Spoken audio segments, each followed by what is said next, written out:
Gente, então, em relação, né, a gente está falando dos distúrbios de sangramento, aí aqui a gente já vai começar a PTI. A PTI, que é a púrpura trombocitopênica imune, né, a gente tem dois tipos. A primária, que é idiopática, teoricamente não tem causa definida relacionada. Ela é uma doença que acomete de 2 a 4 pessoas por 100 mil, e a gente tem dois picos de incidência. Primeiro, entre 20 e 30 anos, que predomina em sexo feminino, como outras doenças imunológicas, né, de caráter autoimune, que também predomina mais em mulher, e o pico acima de 60 anos, que não tem tanta diferença de predominância entre os sexos.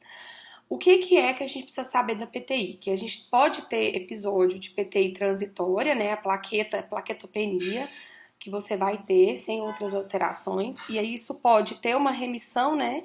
Assim, a pessoa tem o processo de plaquetopenia e melhora e depois volta a ter recidiva. Então, ela é caracterizada por esses cursos de flutuação em que vão ter novos episódios, e 70% desses pacientes vão desenvolver PTI crônica, por isso que chega bastante pra gente no ambulatório esses quadros de PTI, porque é muita porcentagem, né? De 10 pacientes, 7 vão ter PTI crônica e vão precisar ficar acompanhando com o remato. O principal sintoma é acometimento de sangramento de mucosas, então o paciente vai ter sangramento na boca, epistaxe, pode ter sangramento da região gastroesofágica, e a principal causa de mortalidade é 5% dos pacientes têm sangramento grave, sendo que 15% em 5 anos vai precisar de procurar o serviço médico por conta de sangramento grave. Então, a porcentagem grande, e o sangramento considerado de maior mortalidade é quando tem um sangramento do sistema nervoso central, que é a hemorragia intracraniana. Só que, apesar de ser considerado um distúrbio de sangramento, gente, a PTI, ela também aumenta o risco de trombose. Então, a fisiopatologia do processo ela é complexa, mas a plaquetopenia pode aumentar o risco de sangramento desses pacientes, porém, como existem outros fatores que têm a ver com característica imunológica, a gente tem produção de anticorpo e agregação, então isso pode fazer um processo inflamatório e aumentar o risco de trombose. Então é uma pegadinha, apesar de ter um risco de sangramento pela plaquetopenia, existe um risco de trombose que é 2 vezes maior do que pacientes que não têm PTI, tá? Isso torna o manejo especificamente mais difícil por causa do sangramento que é possível pela plaquetopenia, né? E você tem que usar, né, algum anticoagulante por causa da trombose, então isso acaba prejudicando, porque você tem que ficar manejando. Ah, quanto que tá de plaqueta? Dependendo do valor, eu posso usar anticoagulante. Mas dependendo do valor, eu tenho contraindicação. Então aí eu preciso ficar preocupada com a trombose.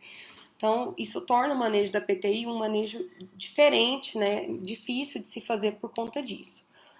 O que é a PTI? É uma destruição periférica de plaquetas por autoanticorpos. Esses anticorpos que são produzidos são dirigidos contra a membrana das plaquetas, na região das glicoproteínas. Então, anticorpo antiglicoproteína da plaqueta, que vai fazer um reconhecimento pelo baço e destruição precoce, periférica. A meia-vida fica menor.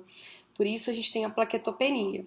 Além disso, não é só isso que acontece, tá? Não é só por produção de anticorpo. A gente tem também alteração de células T imunorregulatórias, acaba fazendo uma transformação do T helper em TH1, reduz a ação das T regulatórias, que vai levar a um descontrole imunológico, por isso um processo inflamatório. Temos envolvimento também de células TCD8, então não é só pela produção de anticorpos, e sim por alteração do sistema imunológico. Isso faz com que a doença não só se caracterize por uma doença por anticorpos, por isso que a gente tem alterações como quadros de infecção, porque tem uma alteração imunológica, não é só na plaqueta. Aí, isso eu já falei para vocês no ambulatório. A gente tem um risco maior de sangramento quando a plaqueta está abaixo de 20 mil e o sangramento mais grave é abaixo de 10 mil, tá? Com, inclusive, possibilidade de alterar o tempo de sangramento no exame. As complicações hemorrágicas mais severas é hemorragia subaracnoide e hemorragia digestiva alta, e isso pode acontecer principalmente quando a gente tem valores de plaquetas abaixo de 5 mil, que é quando existe o maior risco de complicação hemorrágica grave. Além disso, temos o risco cumulativo de apresentar neoplasma hematológico. Então, o paciente que tem PTI tem mais chance de desenvolver leucemia, como a LLC. Então, isso também tem que ser rastreado no paciente ao longo do tempo. Sempre a gente tem que, para fechar o diagnóstico de PTI primário, gente, que é a PTI que não tem causa definida, a gente tem que avaliar se realmente não existem causas que estão gerando essa PTI, que são as causas secundárias. Porque aí a gente vai chamar de PTI secundária. Por exemplo, se o paciente tem racha, artralgia, serosite, eu vou pensar numa doença reumatológica como lúpus, que pode estar associada com a PTI. Se o paciente tem hepatomegalia, transaminase aumentada, tem que investigar a hepatite pelo vírus C, que também pode causar PTI. Febre, linfadenopatia, eu vou pensar em outras infecções ou uma doença linfoproliferativa que também pode fazer um estímulo para gerar uma PTI, mas aí, nesse caso a gente considera como secundária e não como PTI primária idiopática. Sempre a gente vai avaliar as alterações de pele, por exemplo, como púrpura seca. Isso a gente tem que avaliar sangramento interno como manifestação aparente, por exemplo. A gente pode ter um hematoma seco, né, uma púrpura seca em região hepática ou em região abdominal. Então, a púrpura seca ela pode indicar um sangramento oculto de órgãos internos. Então, a gente precisa avaliar o corpo desse paciente todinho. Às vezes ele não relata sangramento, mas tem uma púrpura seca, ou seja, um sangramento oculto que pode significar o sangramento de um órgão interno. As neoplasias que a gente já falou, e lembrar, gente, que mesmo que o paciente que existe um risco maior de sangramento quando ele tem plaqueta abaixo de 20 a 10 mil. Porém, não tem correlação direta do sangramento com a contagem de plaquetas. O que eu quero dizer com isso? Que às vezes o paciente tem uma plaqueta de 5 mil e não sangra, e o outro paciente tem uma plaqueta de 30 mil e sangra.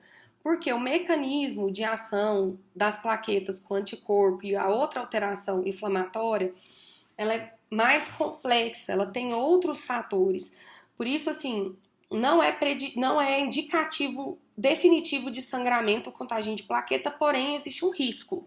A gente calcula o risco em relação à contagem, porém ele não é completamente correspondente. Tem paciente que às vezes tem plaquetopenia de 100 mil e vai ter sangramento, mas o risco maior é quando está abaixo de 20 mil. Outros sintomas por conta do perfil inflamatório da PTI, gente, é fadiga. Tá? Aumenta a citocina inflamatória, interleucina 2, perfil de resposta TH1, isso vai gerar fadiga, moleza, fraqueza no paciente. Trombose, que a gente tem que pensar, inclusive quanto maior a plaquetopenia, não só maior o risco de sangrar, mas também maior o risco de trombose. A gente não sabe exatamente o porquê, mas é porque acredita-se que uma das explicações, além do caráter inflamatório, é que pode haver o desenvolvimento de anticorpo antifosfolipídio, como se fosse uma SAF. E aí, quando você tem essa produção desses anticorpos antifosfolipídios, você acaba fazendo um processo de protrombose. Então, você vai aumentar a agregação e a formação de trombos na circulação, como se fosse uma SAF mesmo. Tem a ativação do complemento, pela ligação do anticorpo com a plaqueta. Então, existem outros fatores que fazem explicar esse aumento de risco de trombose. Posso fazer anticoagulação em paciente com PTI que teve trombose? Posso, se ele tiver com plaqueta acima de 40 mil, se tiver indicação, né, teve uma trombose, território importante e precisa fazer anticoagulação, a gente pode fazer, só que a gente tem que fazer um tratamento concomitante agressivo da PTI. Então, eu tenho que tratar a PTI para aumentar essa plaqueta e, ao mesmo tempo, anticoagular. Por isso que o manejo, às vezes, é um pouco desafiador. Como que eu faço o diagnóstico? Gente, a gente tem plaquetopenia abaixo de 100 mil, na exclusão, e não é só em uma medida, a gente faz pelo menos 2 medidas com intervalo de tempo de uma plaquetopenia abaixo de 100 mil, na exclusão de causas hereditárias. Então, não é toda plaquetopenia, porque plaquetopenia é abaixo de 150 mil. Mas para considerar PTI, tem que ser abaixo de 100 mil em 2 medidas, com exclusão de causas secundárias. Além disso, o que me fala a favor de PTI? Uma redução, quando eu faço avaliação do sangue periférico, a gente conseguir ver que realmente tem redução numérica de plaquetas, pode ter macroplaquetas, que não é patognomônico, mas sugere PTI.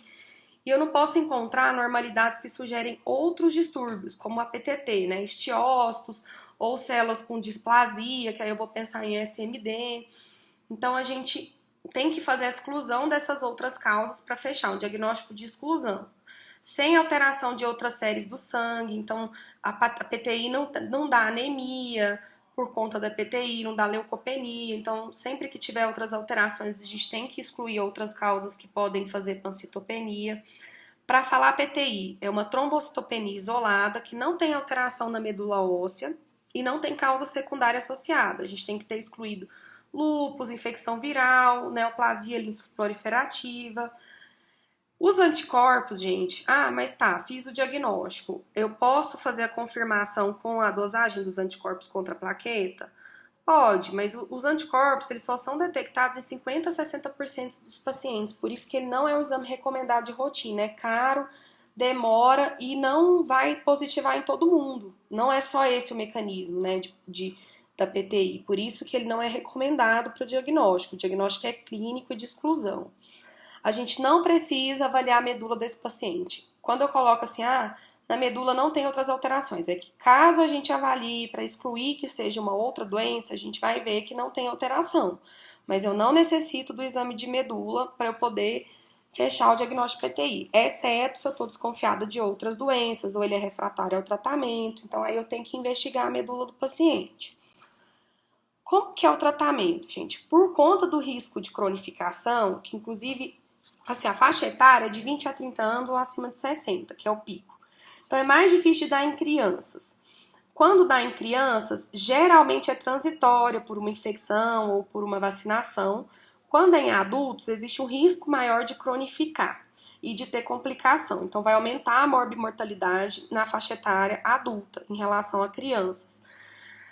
Geralmente, a gente não faz tratamento específico quando a plaqueta está acima de 50 mil, tá?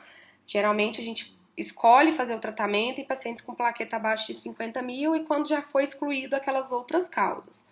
O objetivo é a gente fazer a droga menos tóxica para reduzir o risco de hemorragia associada a essa plaqueta baixa.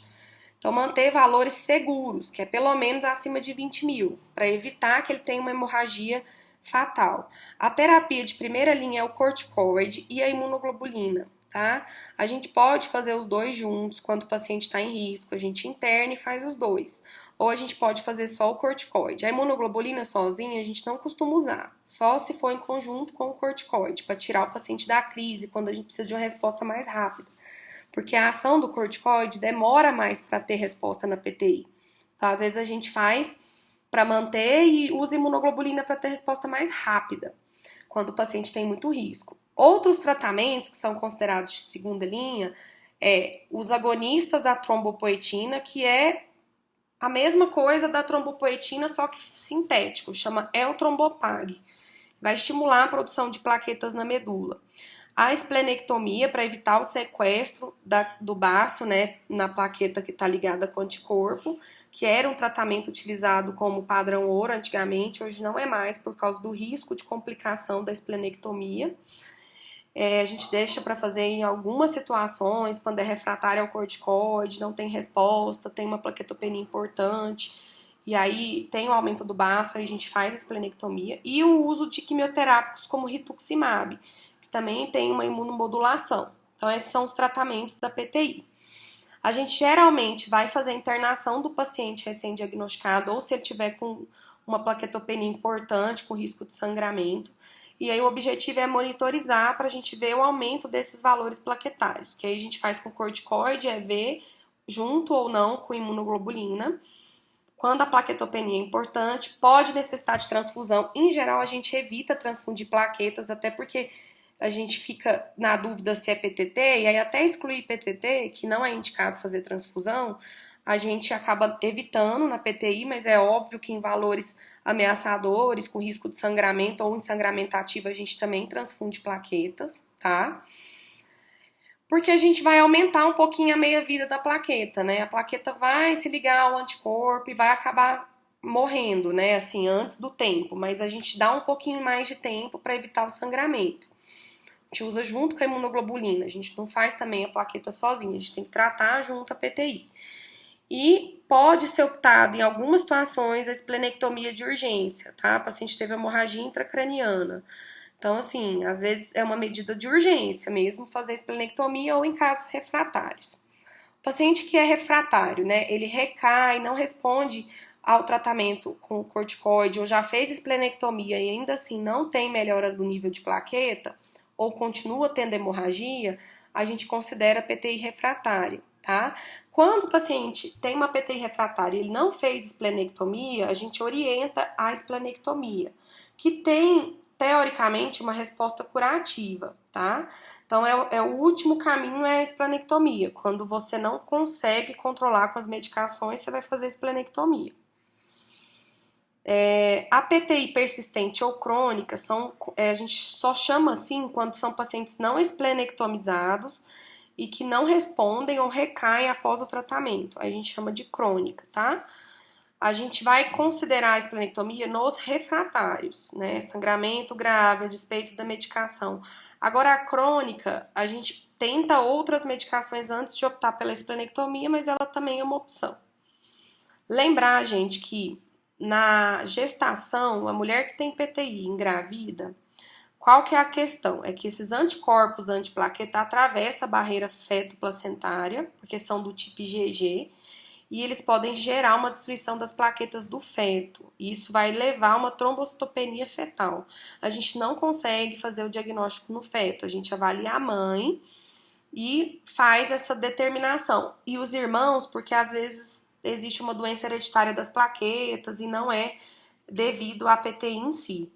É recomendado a gente fazer o teste de anticorpos antiplaqueta em gestantes que tem PTI, tá? Ou tem uma suspeita de PTI, uma plaquetopenia importante, para a gente tentar achar esses anticorpos para ver se isso pode estar afetando o feto, né?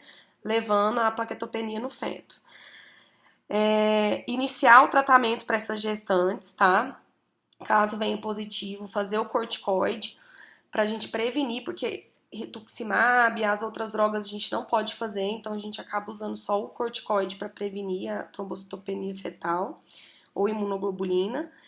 E a PTI secundária à gestação, por exemplo, a mulher não tem PTI e ela desenvolveu uma PTI durante a gestação. Esse tipo de PTI tem baixo risco de diminuir a plaqueta no período fetal para o recém-nascido, porque não é um caráter crônico, ela não tem esse anticorpo sendo produzido há muito tempo, em grande quantidade, ela acabou de começar a produzir o anticorpo. Mas mesmo assim, mesmo não tendo tanto risco, a gente faz a dosagem depois que o bebê nasce e monitoriza para ver se não vai ter plaquetopenia nesse período fetal, tá? No período pós-natal, desculpa, porque no período fetal a gente não consegue fazer essa dosagem, só depois que nascer. Em relação à secundária, o que a gente tem que lembrar? Que criança geralmente vai ter PTI que é transitória e tem causa determinada, então considerada secundária. Geralmente é por destruição periférica, pós-infecção viral ou vacina. A maioria tem remissão espontânea. E lembrar dos vírus que podem estimular esse período de plaquetopenia transitória. Por exemplo, H. pylori, varicela zoster, citomega. Pacientes que também têm hepatite C têm muita relação com PTI, tá? 20% dos que têm hepatite C desenvolve PTI, que inclusive é uma causa maior de mortalidade quando a gente tem a infecção associada a PTI. HIV também vai gerar invasão da medula, diminuir o megacariócito, vai reduzir plaqueta e aumentar a destruição, então pode fazer uma PTI, que aí no caso é secundária, porque tem o fator HIV associado. H. pylori, como foi falado, por reação cruzada do anticorpo, né, vai produzir um anticorpo contra o H. pylori e o anticorpo vai lá e gruda na plaqueta.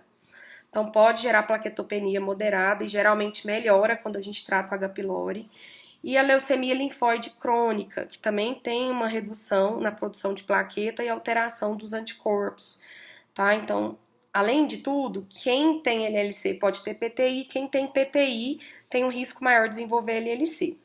A síndrome de Evans, ou Evans, né, que é a anemia hemolítica associada à trombocitopenia imune, então tem plaqueta baixa e anemia hemolítica autoimune. A SAF, que é a que a gente viu que tem um risco de trombose, tanto arterial quanto venosa. Então, os pacientes, 1/3 dos pacientes vão desenvolver PTI por produção de autoanticorpos, né? Esses anticorpos da SAF acabam também se ligando à plaqueta. Lúpus, que acaba tendo uma PTI com menor resposta ao corticoide do que quando você tem PTI primária, tanto é que você tem um tratamento diferenciado para o paciente que é lúpico e apresenta PTI. A gente adiciona outras medicações porque responde mal ao corticoide. E pacientes pós-transplantes, que eu também tem um mecanismo de produção de autoanticorpos, né? E por isso a gente acaba tendo ligação com as plaquetas. Bom, em relação, gente, aos outros distúrbios de coagulação, então PTI está dentro das plaquetas na hemostasia primária. Na secundária, a gente tem as alterações de fatores de coagulação. Quais são essas alterações? Então, são alterações de vias de coagulação. Então, fatores dependentes de vitamina K, como 2, 7, 9, 10, que tem produção hepática. Então, uma insuficiência hepática pode fazer alteração da hemostasia secundária. Tudo que vai impedir a formação da rede de fibrina. Aí, esses distúrbios da coagulação, a gente sempre vai avaliar o TAP e o TTPA, que vai ver a via intrínseca e extrínseca. O TAP, que é a via extrínseca, é o fator 7, o principal protagonista. E o TTPA é o 8, 9 e o 11, tá? Então, esses fatores são avaliados para a gente desconfiar de um problema na hemostasia secundária, que é através dos fatores de coagulação. E a via comum, que é principalmente o fator 10 e o 5, tá? Lembrar, gente, que o sangramento da hemostasia secundária é diferente do da primária. Na primária, o paciente sangra e não para de sangrar. Geralmente é mucosa e pele. Aqui, na secundária, geralmente ele sangra tecidos profundos, né, músculo, articulações, e o paciente ele para de sangrar, ele faz a hemostasia primária porque está funcionando normal, mas ele não tem a secundária. Então, ele para de sangrar, mas depois ele volta, ele faz a hemostasia primária e depois volta a sangrar porque não tem fator de coagulação. O exame que faz a gente desconfiar a alteração do TAP-TTPA, tá? O alargamento do TAP-TTPA demora para coagular, então isso mostra que tem alguma alteração da via de coagulação secundária. E dentre as doenças que a gente tem, as mais comuns, né, a alteração, por exemplo, da via extrínseca, que é o fator 7. Quem que faz isso? O uso de varfarina, tá? Que vai inibir o fator 7. Então, a gente vai avaliar pelo alargamento do TAP. Na via intrínseca, que é o TTPA, que vai estar alargado, a gente vai ver fator 8, 9 e 11. Nesses casos, gente, alteração de TTPA, quando a gente desconfia, a gente vai pensar nas hemofilias, porque o fator 8, a falta do fator 8 vai dar hemofilia A falta do fator 9 AB e a do fator 11 AC, que é a mais rara. Então, essas hemofilias são alterações da via intrínseca, que geralmente é muito clássico. O paciente tem muito sangramento, ele tem hemorragia difusa, hematomas, hemartrose, sangramento de tecidos profundos, sangramentos graves, tá? Nesses casos, a gente precisa de um tratamento específico com o hematologista. Além de distúrbios hereditários, como, por exemplo, hemofilia, a gente pode ter distúrbios adquiridos. O uso de anticoagulantes, distúrbio hidroeletrolítico, podem alterar a via de coagulação. E insuficiência hepática, tá? Que está na relação da dependência dos fatores dependentes da vitamina K. Então, a gente pode ter alteração adquirida por conta desses fenômenos. Nos distúrbios trombóticos, para a gente finalizar, a gente tem aquele excesso da coagulação. Formação de trombos em excesso. Isso pode acontecer por alterações da vasculatura, como estase sanguínea, né, imobilização, pós-operatório, paciente TICC, ou por uma cirurgia ou trauma, que vai dar uma lesão endotelial e predispor à formação do trombo, ou estado de hipercoagulabilidade, que são as trombofilias. Quando é que a gente vai investigar a trombofilia hereditária? Quando a gente tem trombo que é fora desses padrões. Então, o paciente tem fator de estase, mobilização, pós-operatório, não vou ter necessidade de investigar a trombofilia hereditária. Ou ele teve um processo de lesão endotelial que justifique o trombo, não vou precisar de fazer a investigação. Para quem que eu vou investigar? Para o paciente que não tem nenhum desses fatores de estase e lesão endotelial e fez um trombo num território inesperado. Nesses pacientes, o que eu tenho que avaliar? As vias que fazem a quebra do trombo, que a principal é a plasmina, que a gente já falou. E aí a gente tem todo aquele processo que eu só repeti aqui para vocês, que a gente já explicou anteriormente. E aí a gente vai investigar. Então a gente vai pedir dedímero, pode pedir o fibrinogênio. Os fatores que a gente vai avaliar, gente, para a trombose, são pensando nas causas, né? A gente tem o trombo mais comum, que é o venoso, que é o que vai acontecer mais pela estase, e tem o trombo arterial, que já é um outro mecanismo de trombo, que tem a ver com dislipidemia. que é mais devido à questão das plaquetas, tá? O trombo venoso, que é esse da fibrina, um problema na fibrinólise, é o mais comum de acontecer, tá? Então, quando é arterial, a gente vai pensar em SAF. O que tem que ser investigado para a formação de trombo? Câncer, puerpério, síndrome nefrótica. Quando é arterial e venoso, pensar em SAF. E quando eu tenho trombo em território não específico, território incomum, o paciente não tem outros fatores associados, foi um trombo extenso, eu vou fazer a investigação de trombofilia hereditária, que é o fator 5 de Leiden, que é o mais comum que a gente tem, a mutação do gene da protrombina, deficiência de anticoagulantes naturais, que é antitrombina 3, proteína C e proteína S, e hiperhomocisteinemia, que também tem um risco aumentado de trombo tanto arterial quanto venoso, tá? Então, nessas situações é que eu vou investigar a trombofilia hereditária, não vou investigar para todo mundo. Então, a gente precisa definir se é um trombo provocado ou não, se é espontâneo, se teve fator desencadeante, qual a extensão, qual o território. Então, sempre isso deve ser questionado para a gente poder direcionar esse paciente. Aqui, né, quando é que a gente vai investigar? Então, jovem com evento trombótico recorrente, aí eu vou fazer o painel desses fatores, vou dosar antitrombina 3, proteína C, proteína S, fator 5, homocisteína. Então, tudo isso eu vou fazer a investigação. É óbvio, vou tentar pensar se ele não tem nenhuma doença como câncer para aumentar a hiperviscosidade, se a mulher está gestante, no puerpério.